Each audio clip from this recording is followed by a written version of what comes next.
You're watching Mirror 7 News. Stay informed, stay ahead for more news. For the first time in nearly 500 years of the Church of England's history, a woman has been chosen as Archbishop of Canterbury. Dame Sarah Mullally, who many people know as a former chief nurse for the NHS, has been named as the Church's new spiritual leader. At 63 years old, she brings with her a unique blend of experience, decades in healthcare, followed by a rapid rise in the Church after becoming a priest in 2006. By 2018, she was already serving as the Bishop of London, the third most senior post in the Church, and now she steps into its highest office. This appointment comes at a sensitive time. The Church has been without an archbishop for almost a year after Justin Welby resigned in the wake of a damning report into safeguarding failures. The scandal left deep wounds within the Church, and Sarah Mullally has made clear from the very beginning that addressing safeguarding will be central to her leadership. She has promised to confront past failings, to listen to survivors, and to build a culture of safety and trust, even if it means uncomfortable truths must be faced. Her appointment was made official through the traditional process.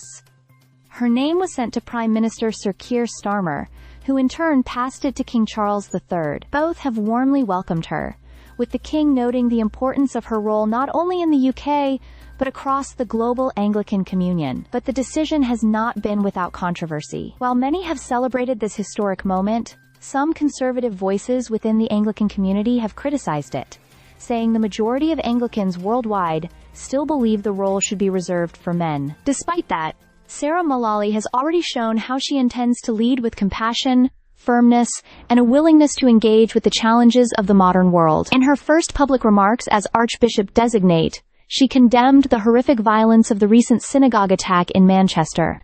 She stressed that hatred and racism cannot be allowed to divide communities, and that the Church has a duty to stand shoulder to shoulder with the Jewish community against anti-Semitism in all its forms. Her journey to this point is remarkable.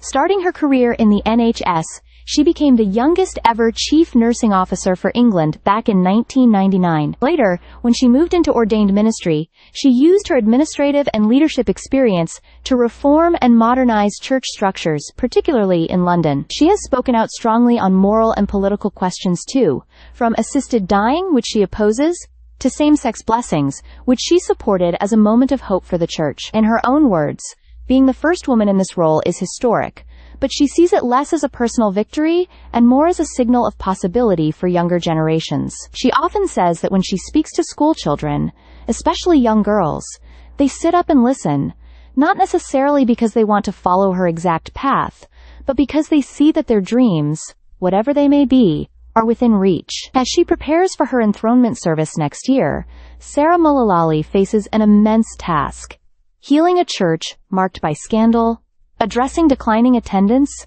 and guiding Anglicanism through turbulent times. Yet her career, rooted in both care and leadership, suggests she is ready to take on that responsibility with humility, conviction, and hope.